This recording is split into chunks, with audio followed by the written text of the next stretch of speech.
Hello everyone, welcome back to the channel. मैं पिछले कुछ टाइम से यूट्यूब पर वीडियोस अपलोड नहीं कर रही थी due to some personal reasons. I was busy somewhere else, but now I am back with all the content. ठीक है, एंड अब जो हमारा सिलेबस रहेगा वो थोड़ा कंटिन्यूएशन में रहेगा, मतलब रेगुलर हमारी वीडियोस आएंगी।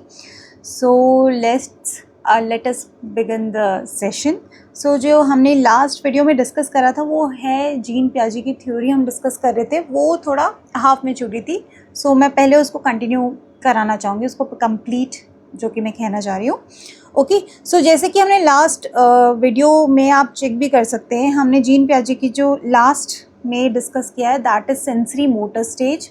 जीन पियाजे ने 4 स्टेजेस ऑफ कॉग्निटिव डेवलपमेंट दी है, उसमें से जो हमारी फर्स्ट स्टेज थी सेंसरी मोटर स्टेज, वो हमने लास्ट सेशन में डिस्कस करी थी। ओके, उसको मैं लिटिल सा आपको रिकैप करा दे रही हूँ, और उसके बाद अगर आपको फर्दर डिटेल में पढ़ना है तो you can please check out that video.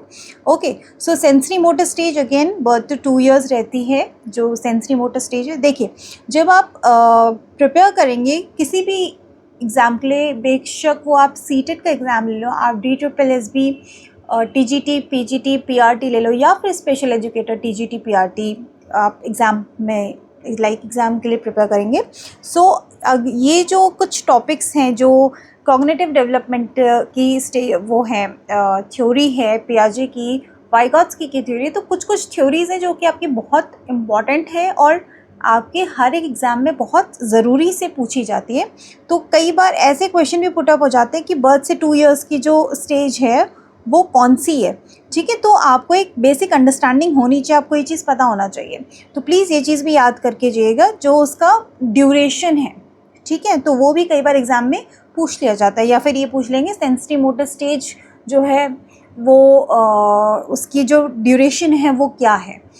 ठीक है, तो जैसे कि हमने सब कुछ डिस्कस कर लिया था, ये रिफ्लेक्स एक्शंस वाली जो स्टेज है वो है। इसमें डिफर्ड इमिटेशन होता है, कोई भी जैसे बच्चा एकदम इमिटेट नहीं करता, थोड़ा सा डिले करता है ना, थोड़ा सा देर बाद कोई भी चीज़ इमिटेट करता है।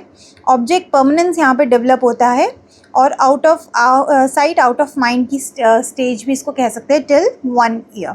ठीक है, तो ये थोड़ा बहुत हमने कुछ लास्ट सेशन में डिस्कस करा था, और इसमें अगर आपको डिटेल में पढ़ना है तो please check out the previous video. ठीक है, तो अब हम इसके आगे जो हमारी नेक्स्ट स्टेज है वो डिस्कस करेंगे, सेकंड स्टेज, जो कि है प्री ऑपरेशनल।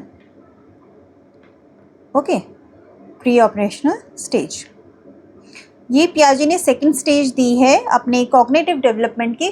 उसने ये बताया कि जो बच्चे की जो थिंकिंग होती है वो इन स्टेजेस डेवलप होती है। हालांकि इसको आगे जाके क्रिटिसाइज भी किया गया, क्योंकि डेवलपमेंट बोला गया कभी भी स्टेजेस में नहीं होता, कंटिन्यू प्रोसेस है ना। तो बट अगेन ये बहुत ज़्यादा इंपॉर्टेंट थ्योरी है, तो हमारे लिए पढ़नी बहुत ज़्यादा ज़रूरी है।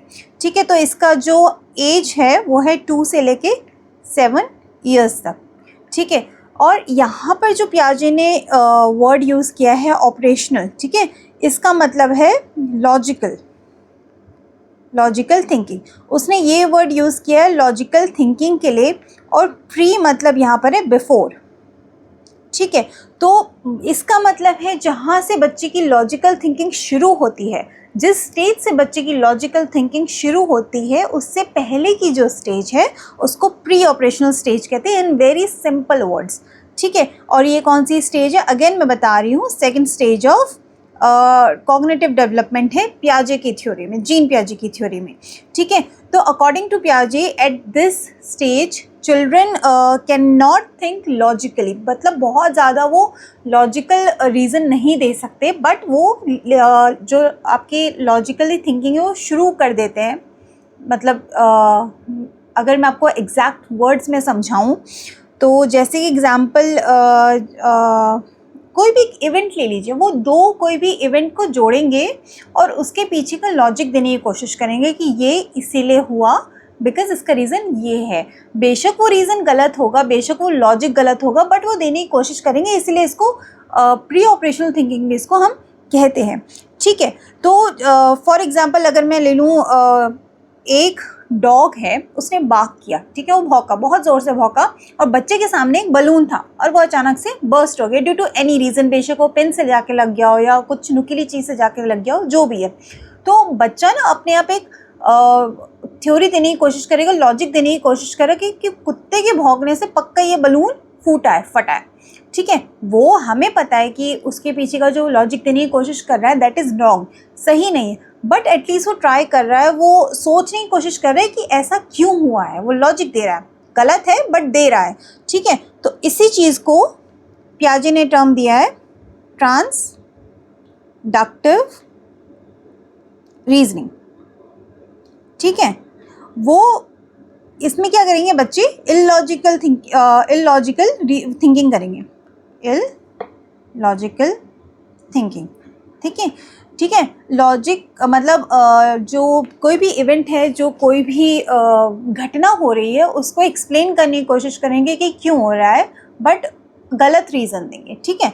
वो दे आर ट्राइंग, इसीलिए इसको बिफोर भी हम कहते हैं कि ये लॉजिकल थिंकिंग से पहले की जो स्टेज है वो है, ओके, ठीक है। और इसको ना एक चीज़ और कहते हैं, due to this stage of cause and effect, ये भी एग्जाम में पूछा जा सकता है। Stage of cause and effect, पियाजे की फॉलोइंग 4 स्टेजेस दे देंगे, इन स्टेज में से stage of cause and effect कौन सी है, तो यू शुड हैव आइडिया, और आपको पता होना चाहिए कि pre operational stage he stage of cause and effect है, कि कोई किसी भी चीज़ का कॉज है ना, किसी भी इवेंट का कॉज बच्चा यहाँ पर देने की कोशिश करेगा, किसी भी इफेक्ट, कुछ भी हो रहा है, कुछ भी घटना हो रही है, उसका लॉजिक देने की कोशिश करेगा एंड वो लॉजिक गलत होगा, वो सही नहीं कर पाएगा, इसीलिए इसको प्री ऑपरेशनल यानी लॉजिक से पहले, लॉजिकल थिंकिंग से पहले की स्टेज कहा जाता है, ठीक है। अब इस स्टेज में एक इम्पॉर्टेंट टर्म बहुत ज़्यादा और है जो कि एग्ज़ाम में बहुत ज़्यादा पूछा जाता है, स्पेशली इन सीटेट के एग्ज़ाम। मैंने ये क्वेश्चन बहुत बार देखा है पर्सनली, ठीक है, और DSSB में भी ये क्वेश्चन मैंने देखा हुआ है, स्टेज ऑफ एनिमिज्म, ठीक है। स्टेज ऑफ एनिमिज्म मतलब बच्चे यहाँ पर क्या करते हैं, आपने नोटिस करा होगा, छोटे जो बच्चे हैं, एक टॉय आता है जिसमें डॉग के नेक पे स्ट्रिंग बंधा होता है और बच्चे क्या करते हैं, उसको पकड़ के खींच के इधर उधर चला रहे होते हैं। तो उनके अकॉर्डिंग ना वो जो टॉय है उसमें क्या है, जान है, that is living, that is not non living, है ना। उनके अकॉर्डिंग, बच्चों के अकॉर्डिंग वो उस टॉय में जान है, वो उसको लिविंग समझ रहे हैं, तो इसी को कहते हैं एनिमिज्म, ठीक है। लिविंग और नॉन लिविंग में जो डिफ्रेंशिएशन होता है वो नहीं कर पाते, ठीक है। तो वो मतलब जो नॉन लिविंग थिंग होती है उनको भी क्या करते हैं, लिविंग समझने लगते हैं, और इसी को कहते हैं एनिमिज्म। और ये भी कहाँ पर आता है, प्री ऑपरेशनल स्टेज में, ठीक है। एक बहुत इंटरेस्टिंग चीज़ और होती है यहाँ पर, इररिवर्सिबिलिटी, ठीक है, इररिवर्सिबिलिटी, इररिवर्सिबिलिटी, ओके, ठीक है। मतलब बच्चे ना यहाँ पर उल्टा नहीं सोच पाते, मतलब जैसे हमें पता है कि अगर वाटर से आइस बन रही है, पानी से बर्फ़ बन रही है, तो बर्फ़ से पानी भी बन सकता है ना। बच्चे ये नहीं समझ पाते कि ठीक है पानी से बर्फ़ बन रहा है, बट बर्फ़ से पानी कैसे बन रहा है वो उनको समझ में नहीं आता। ये मैं एक एज एग्जाम्पल समझा रही हूँ। तो इसको कहते हैं रिवर्सिबिलिटी, मतलब उल्टा सोचने की जो क्षमता है वो उनके अंदर अभी डेवलप नहीं हुई है, ठीक है। ईगोसेंट्रिज्म की एज भी इसको कहते हैं, ईगोसेंट्रिज्म, ठीक है। मतलब देखिए यहाँ पर ना बहुत गलत मतलब समझा जाता है। ईगोसेंट्रिज्म मतलब खुद की थिंकिंग, मतलब खुद को लेके सोचना कि मैं ही हूँ जो हूँ, तो ये चीज़ यहाँ पर टर्म गलत है। इसका ये मीनिंग नहीं है। ईगोसेंट्रिज्म, यहाँ पर जो ईगोसेंट्रिज्म यूज़ हो रहा है उसका मतलब है कि बच्चा ये सोचता है जो मुझे पसंद है वो सबको पसंद है। फॉर एग्ज़ाम्पल अगर मैं एक छोटा बच्चा हूँ जो प्री ऑपरेशनल स्टेज में है, जो कि 2 से लेकर 7 साल की एज है, तो मैं सोचूंगी अगर मुझे वैनिला आइसक्रीम पसंद है फॉर एग्ज़ाम्पल, तो सबको वैनिला पसंद है ना। ज़रूरी नहीं है ऐसा हो, किसी को बटर स्कॉच भी होता है, किसी को चॉकलेट होता है, किसी को स्ट्रॉबेरी भी होता है, बहुत सारे आइसक्रीम फ्लेवर्स है, हर किसी की चॉइस अपनी है। बट अगर मैं एक 2 से 7 साल का बच्चा हूँ जो कि एक प्री ऑपरेशनल स्टेज में हूँ, वो यही सोचेगा कि मुझे जो चीज़ें पसंद है, मुझे जो वैनिला फ्लेवर पसंद है वो सबको पसंद है। It is just an example for an ice cream, but वो हर चीज़ में है, मतलब कोई भी टॉय ले लो, कपड़े ले लो, कुछ भी, एनीथिंग, खाना ले लो, उसको लगेगा जो मुझे पसंद है ना वो सामने वाले को भी पसंद है। तो इसको कहते हैं ईगोसेंट्रिज्म। ठीक है, ये भी आपका प्री ऑपरेशनल स्टेज में है। आगे जाके ये जो ईगोसेंट्रिज्म है ये फॉर्मल ऑपरेशनल में भी आता है, बट इसका मीनिंग डिफरेंट होता है। वहाँ पे मैं आपको रिलेट करके बता रही हूँ सो दैट आपको थोड़ा बहुत वहाँ पर समझ में आए। ठीक है, और ठीक है, ईगोसेंट्रिज्म के बाद नेक्स्ट आता है सेंट्रेशन। ठीक है, सेंट्रेशन से मतलब मैं आपको अगर सिंपल समझाऊँ, फॉर एग्जांपल मैंने एक ये बीकर ले लिया जिसमें पानी है। ठीक है, अब मैंने क्या किया, इस बीकर का पानी, यही जो बीकर है यही सेम ये बीकर है, इस बीकर का जो पानी है मैंने एक ऐसे बीकर में, टॉल से बीकर में डाल दिया। ठीक है, ओके, ये मैंने यहाँ फिल कर दिया इस बीकर का पानी। अगर मैं बच्चे से पूछूंगी कि बेटा कौन से बर्तन में ज़्यादा पानी है, तो आपको क्या लगता है वो क्या बोलेंगे? वो इसको करेक्ट बोलेंगे। ठीक है, उनका क्या है, वो ना सारे एस्पेक्ट को नहीं सोच पाते, वो सिर्फ एक चीज़ देखेंगे कि हाँ ये लंबा है तो इसमें ज़्यादा पानी आ रहा है। ठीक है, और लेकिन हमें पता है ना कि इक्वल ही वाटर, बेशक मैं इधर देखूँ या उधर देखूँ, तो ये चीज़ वो नहीं सोच पाते और इस चीज़ की एबिलिटी उनके अंदर यहाँ पर डेवलप अभी नहीं हुई है। ठीक है, एक चीज़ और उनमें देखी जाती है, लैक ऑफ कंजर्वेशन।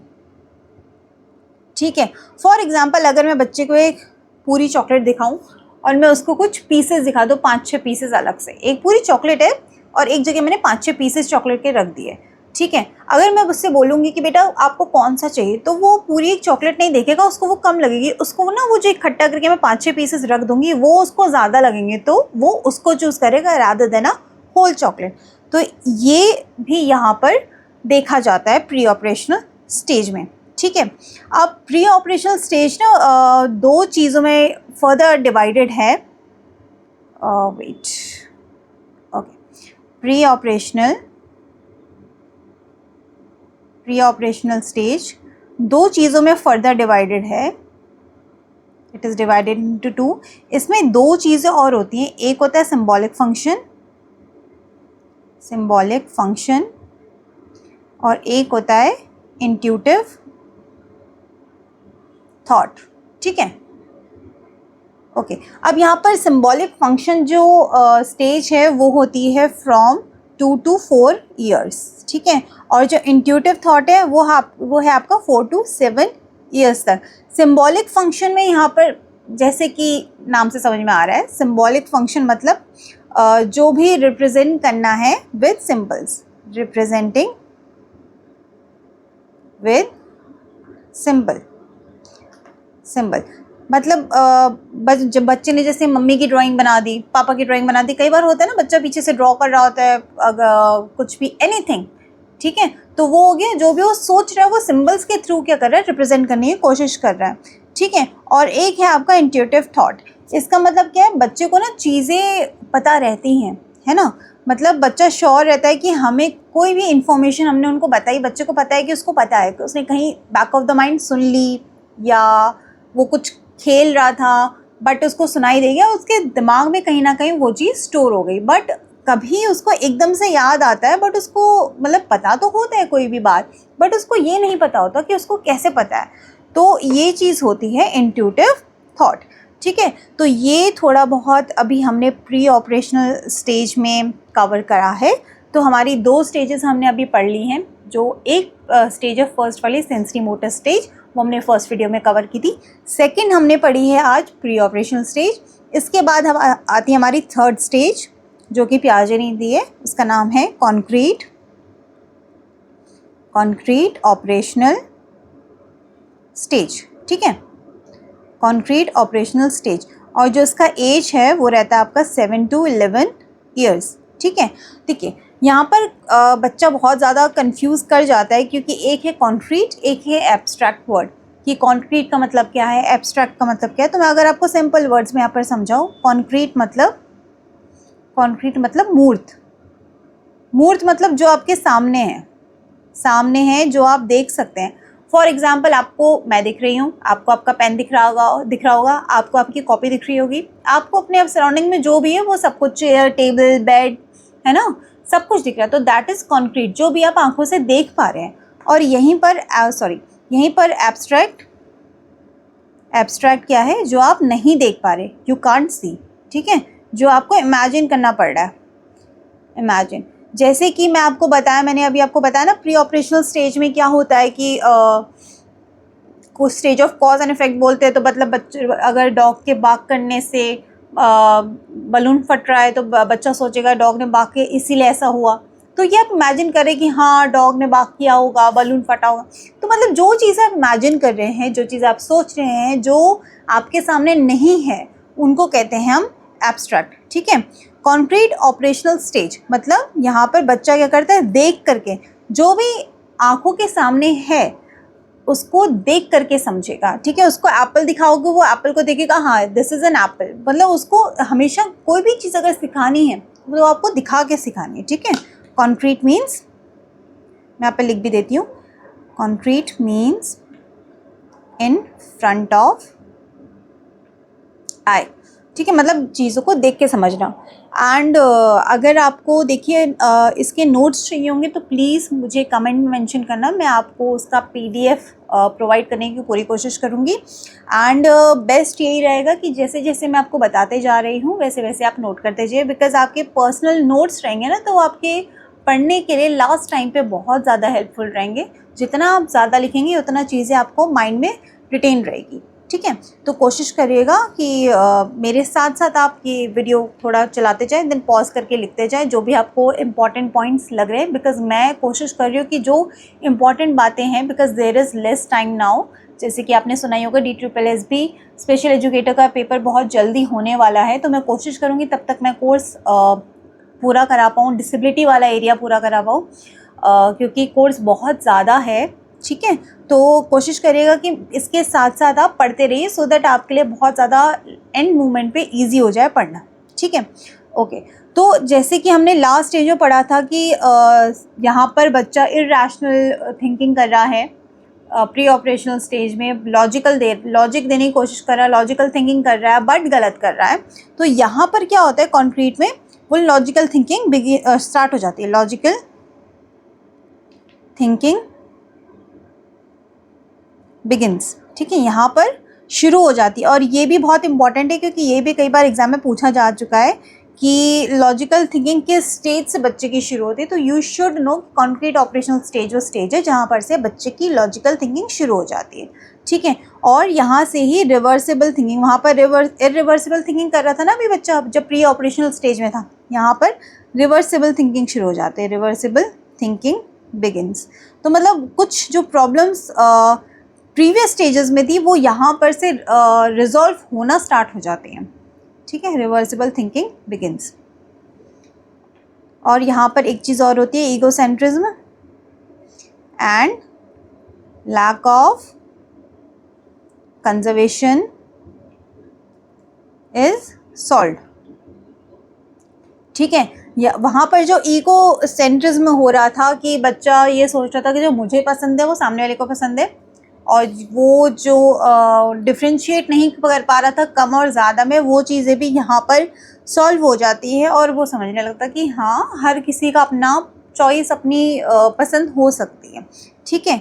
एक चीज़ यहाँ पर और है, जैसे वहाँ पर सेंट्रेशन नहीं कर पा रहा था, मतलब सेंट्रेशन था कि बच्चा सारे एस्पेक्ट्स को, सारे एरियाज़ को फोकस नहीं कर पा रहा था, डिफ्रेंशिएट नहीं कर पा रहा था, यहाँ पर डिसेंट्रेशन स्टार्ट हो जाता है।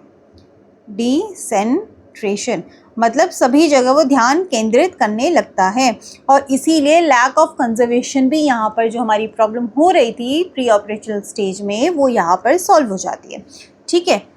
और मतलब यहाँ पर एग्जैक्टली वो समझ पाता है कि कम और ज़्यादा में डिफरेंस क्या है, ठीक है। अब यहाँ पर एक चीज़ और बहुत इंपॉर्टेंट डेवलप होती है जो कि है एबिलिटी ऑफ क्लासिफिकेशन, ठीक है। क्लासिफिकेशन की जो एबिलिटी है वो डेवलप हो जाती है, डेवलप्स। ये बहुत ज़्यादा इंपॉर्टेंट है, ये भी बहुत बार एग्जाम में आया। देखिए इस थ्योरी से ही अगर आप पढ़े ना तो काफ़ी क्वेश्चंस एग्जाम में आए हुए हैं और आने की चांसेस हैं, तो प्लीज़ इसको ध्यान से पढ़ के जाइएगा। अब क्लासिफिकेशन से हमारे यहाँ पर क्या मतलब है, मतलब मैंने जैसे बहुत सारे डिफरेंट शेप्स के, जैसे 3 मैंने ट्राइंगल्स रख दिए, 2 मैंने सर्कल्स रख दिए, 4 मैंने स्क्वायर्स रख दिए, बहुत सारे एक बंच बिल्कुल फैला दिया, ठीक है। तो उसके बाद मैं बच्चे से बोलूँगी भाई इसको तुम अरेंज करो। अब अगर प्री ऑपरेशनल स्टेज में हो तो वो ये नहीं कर पाता बिकॉज उसके अंदर ये डेवलप नहीं हुई थी ability, but concrete operational stage में वो अब ये एबिलिटी डेवलप कर चुका है।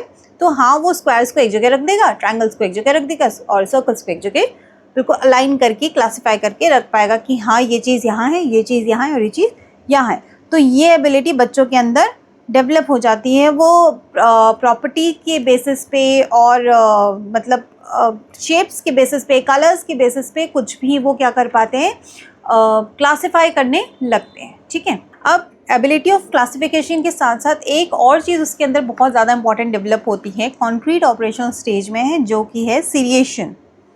सीरिएशन, अब सीरिएशन का मतलब, सीरिएशन SERI, सीरिएशन। सीरिएशन मतलब कि बच्चा जैसे असेंडिंग एंड डिसेंडिंग ऑर्डर में बहुत इजीली नंबर्स या कोई भी चीज़ को प्लेस कर सकता है। पहले क्या हो रहा था, पहले भी कर पा रहा था बट 2 या 3 ऑब्जेक्ट से ज़्यादा वो नहीं कर पा रहा था, 2 या 3 से नंबर इससे ऊपर उसकी कैपेबिलिटीज़ डेवलप नहीं हुई थी तो वो नहीं कर पा रहा था। बट यहाँ पर अब वो क्या है, प्रॉपरली असेंडिंग और डिसेंडिंग, इंक्रीजिंग और डिक्रीजिंग ऑर्डर में चीज़ों को लगा सकता है, ठीक है। पिछले स्टेज में वो कम में कर रहा था, अब वो ज़्यादा में कर सकता है बिकॉज उसके अंदर सीरिएशन की एबिलिटी भी क्या हो जाती है, डेवलप हो जाती है। एक चीज़ और यहाँ पर डेवलप होती है, ट्रांजिटिविटी। ट्रांजिटिविटी का क्या मतलब है, मतलब कोई भी 3 चीज़ वेरिएबल आप ले लो, फॉर एग्जांपल A, B और C मैंने ले लिया, 3 वेरिएबल्स, ठीक है। अब मैंने यहाँ बच्चे से बोला भाई A जो है B से बड़ा है एंड B और क्या है C से बड़ा है, तो A और C में क्या रिलेशन होगा, ठीक है। ये अगर मैं बच्चे से पूछूँ कहीं ना कहीं वो रिलेशन बता देगा। अगर मैं आपको इसको और सिंपल वर्ड्स में बोलूँ, मैं बोलूँगी यहाँ पे 3 पेंसिल है, ठीक है, एक ये पेंसिल है, एक ये पेंसिल है और एक ये पेंसिल है, ठीक है। 3 मैंने यहाँ पेंसिल ड्रॉ कर दी, इसको A बोल दिया, इसको B बोल दिया, C बोल दिया, ठीक है। अब मैं बच्चे से बोलूँगी कौन सी पेंसिल किससे कितनी बड़ी है, कौन सी पेंसिल किससे बड़ी है। फॉर एग्जांपल मैं बोलूँगी बेटा A और B में से कौन सा बड़ा है, या B और C में से कौन सा बड़ा है, या A और C में से कौन सा बड़ा है, तो वो बता पाएगा कि हाँ ये वाला बड़ा है, ये वाला बड़ा है, ठीक है। याद होगा अगर आपको प्री ऑपरेशनल स्टेज में ये चीज़ वो नहीं कर पा रहा था, ठीक है, बट यहाँ वो अब करने लगेगा। क्या करने लगेगा, इसको कहते हैं ट्रांजिटिविटी, मतलब रिलेशनशिप एस्टैब्लिश करने लगेगा 2 चीज़ों के बीच में, 3 चीज़ों के बीच में, उससे ज़्यादा, ठीक है। तो ये कुछ इंपॉर्टेंट पॉइंट्स हैं जो कि बच्चा कॉन्क्रीट ऑपरेशनल स्टेज में शो करता है। इसमें जो मैंने आपको बोला है, जैसे कि रिवर्सिबल थिंकिंग, इगोसेंट्रिज्म, सीरिएशन, क्लासिफिकेशन, तो ये सब कुछ ना बहुत ज़्यादा इम्पॉर्टेंट है। लॉजिकल थिंकिंग, और मतलब ये कुछ पॉइंट्स हैं जो आपको ज़रूर मस्ट याद रखने, हर एक स्टेज के कुछ की पॉइंट्स जो मैं आपको बता रही हूँ, क्योंकि वो कई बार एग्जाम में पुट अप हो जाते हैं और हम अक्सर कंफ्यूज हो जाते हैं। यहाँ हमें लगता है शायद हमें आ गया है, बट वहाँ वी आर एक्चुअली कंफ्यूज, क्योंकि वो एक लाइन से आपको सारी स्टेजेस नहीं देंगे, वो ऊपर नीचे करके देंगे।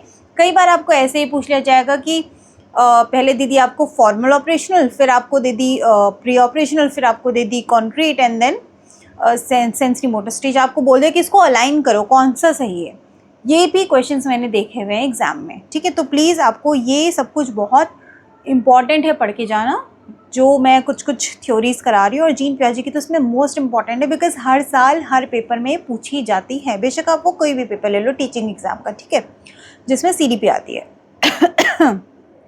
ओके, तो हम अभी 3 स्टेजेस हम डिस्कस कर चुके हैं। अब आती है हमारी 4th स्टेज, जो कि है formal operational. Okay, formal operational stage.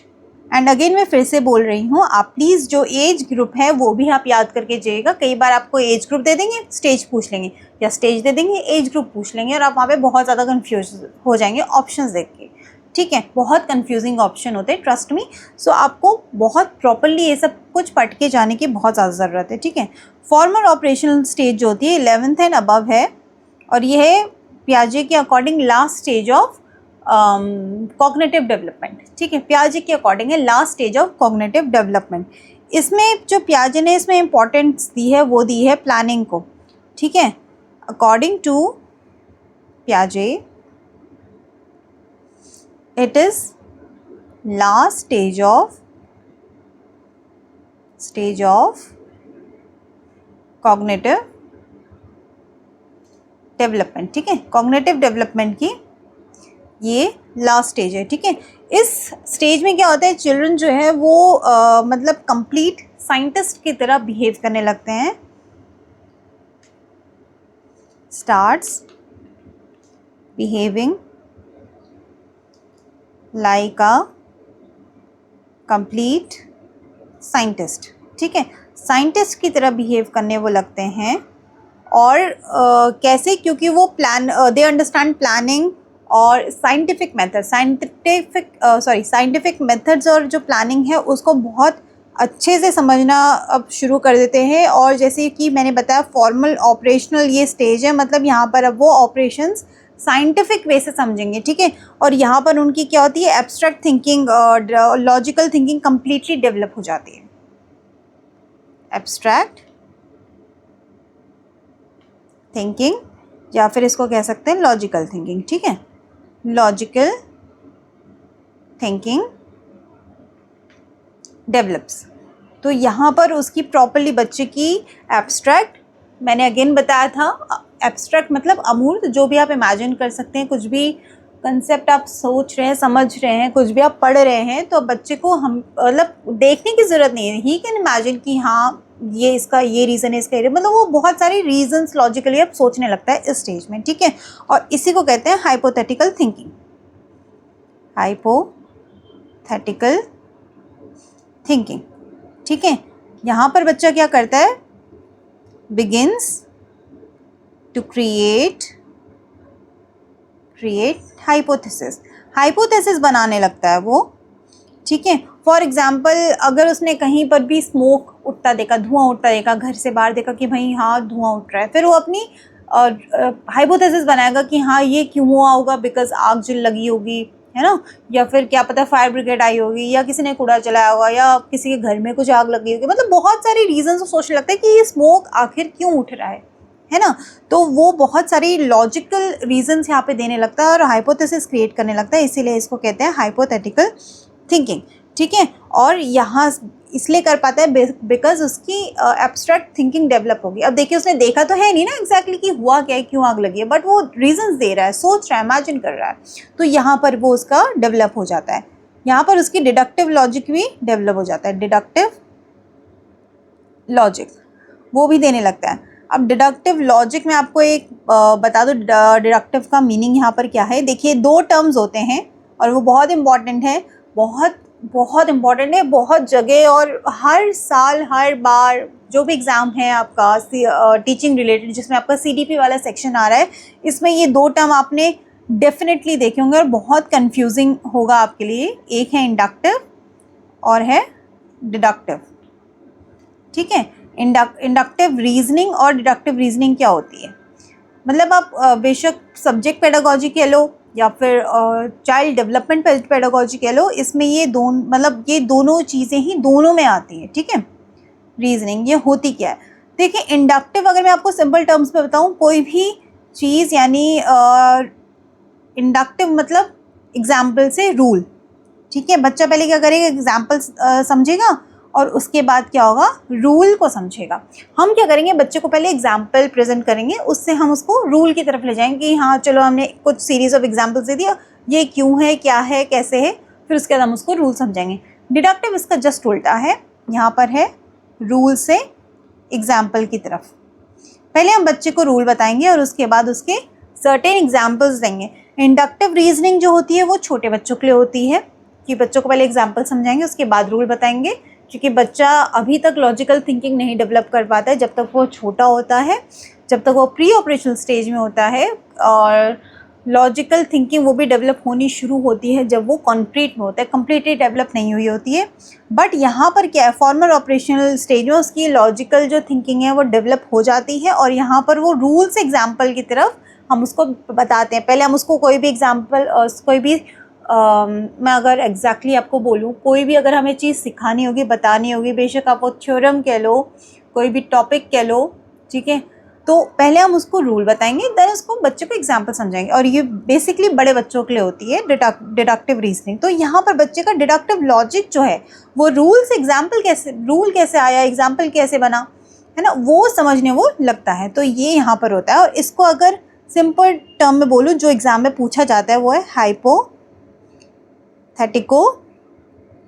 Deductive logic, ठीक है, वो यहाँ पर शुरू हो जाता है। और ये बहुत बार, मोस्ट इंपॉर्टेंट, मैं आपको फिर से बोल रही हूँ, ये बहुत बार एग्जाम में पूछा गया है। हाइपोथेटिको डिडक्टिव लॉजिक कहाँ पर बच्चा देने लगता है, तो वो है आपको फॉर्मल ऑपरेशनल स्टेज पे, ठीक है, जहाँ पर बच्चा हाइपोथेसिस भी बना रहा है और डिडक्टिव लॉजिकल रीजनिंग भी कर रहा है, मतलब रूल से एग्जाम्पल भी समझ रहा है। पहले रूल भी समझ रहा है, फिर इसके बाद उससे एग्जाम्पल कैसे आया, एग्जाम्पल उसके क्या क्या हो सकते हैं, वो सब कुछ वो समझ पा रहा है, ठीक है। और ये होती है एडवांस्ड लेवल ऑफ थिंकिंग, ठीक है, एडवांस्ड लेवल ऑफ थिंकिंग। और ये यूज़ करी जाती है यूजुअली जो साइकोलॉजिस्ट होते हैं, मैथमेटिशियंस होते हैं, साइंटिस्ट्स होते हैं, ठीक है, वो सब। अगर मैं आपको एग्जांपल दूँ तो न्यूटन एक ऐसे पर्सन थे जिनके अंदर ये हाइपोथेटिको डिडक्टिव लॉजिकल जो रीजनिंग है वो डेवलप हो गई थी, ठीक है। तो ये सब कुछ चीज़ें जो है वो फॉर्मल ऑपरेशनल स्टेज में जीन पियाजे के अकॉर्डिंग एक बच्चे के अंदर डेवलप होती है, ठीक है। और इसी स्टेज में डेवलप होती है, इससे पहले की स्टेजेस में डेवलप नहीं होती है, ठीक है। कौन सी स्टेज में होती है, फॉर्मल ऑपरेशनल स्टेज में, ठीक है। चलिए नेक्स्ट आते हैं। एक पॉइंट और है यहाँ पर, जैसे मैंने आपको बताया ईगोसेंट्रिज्म की एज हमने कौन सी पढ़ी थी, थोड़ा अगर आप रिकॉल करेंगे तो हमने पढ़ी थी प्री ऑपरेशनल स्टेज, ओके। यहाँ हमने कहीं पढ़ा था ये रहा एनिमिज्म, ओके, ये रहा ईगोसेंट्रिज्म। कौन सी है ये, प्री ऑपरेशनल स्टेज, ठीक है। मैंने आपको बोला भी था कि ये हमारी आगे जाके फॉर्मल ऑपरेशनल स्टेज में भी आएगी, बट लिटिल बिट डिफरेंट होगी। जैसे कि प्री ऑपरेशनल स्टेज में आपने पढ़ा कि जो बच्चा है वो अपने अकॉर्डिंग सोचता है कि मुझे ये चीज़ पसंद है, सामने वाले को भी यही चीज़ पसंद है। बट यहाँ पर क्या है, एडोलेसेंट ईगोसेंट्रिज्म यहाँ पर टर्म इंट्रोड्यूस हुआ है। मैं पहले लिख देती हूँ, एडोलेसेंट ईगोसेंट्रिज्म, ठीक है। यहाँ पर इसका मतलब बहुत डिफरेंट है एज़ कम्पेयर टू वहाँ से, क्योंकि यहाँ पर क्या है, बच्चा सोचता है कि मतलब अपने लिए बहुत ज़्यादा कंसर्न रहता है। वो सोचता है कि जो भी देख रहे हैं ना, सब मुझे ही देख रहे हैं, जब सब मेरे बारे में ही सोच रहे हैं, उसको लगता है सब कुछ उसके अराउंड हो रहा है, ठीक है। मतलब उसके लिए क्या है, माइंड में एक इमेजिनरी ऑडियंस होती है और उसको लगता है वो सब कुछ, हर कोई जो भी इंसान वहाँ पर प्रेजेंट है, सब कुछ हर कोई उसको देख रहा है कि उसने क्या पहना है, वो कैसा दिख रहा है, तो वो ना खुद को बहुत ज़्यादा कॉन्शियस फील करता है। तो एडोलेसेंट ईगोसेंट्रिज्म की एज भी इसको कहते हैं, किसको, फॉर्मल ऑपरेशनल स्टेज को, ठीक है। चलिए, तो ये हमारी कुछ आई थिंक सारी स्टेजेस डिस्कस हो गई हैं। सबसे पहली थी सेंसरी मोटर स्टेज, फिर आई pre operational stage, then concrete operational stage और उसके बाद फॉर्मल ऑपरेशनल स्टेज, ठीक है। तो आज के सेशन में हमने चारों स्टेजेस अपनी कंप्लीट कर दी है, जिसमें से कि एक स्टेज, फर्स्ट स्टेज जो है वो हमने लास्ट सेशन में पढ़ी थी। अगर आपको पिछला सेशन पढ़ना होगा तो प्लीज़ डू, क्योंकि उसमें मैंने जीन पियाजे की पहले थ्योरी एक्सप्लेन करी है, उसके बाद जा कर के ही स्टेजेस आपको समझ में आएंगी थोड़ी बहुत। सो इट इज़ मस्ट कि आप वो थोड़ा बहुत पहले पढ़ें, बिकॉज उससे भी क्वेश्चंस कई बार एग्जाम में पुट अप हो जाते हैं, ठीक है। तो नेक्स्ट वीडियो में जो हमारा रहेगा वो रहेगा एजुकेशनल इम्प्लीकेशंस क्या हैं पियाजे की थ्योरी के, वो हम पढ़ेंगे नेक्स्ट सेशन में। आज के सेशन के लिए इतना ही, मिलते हैं नेक्स्ट वीडियो में। Thank you so much.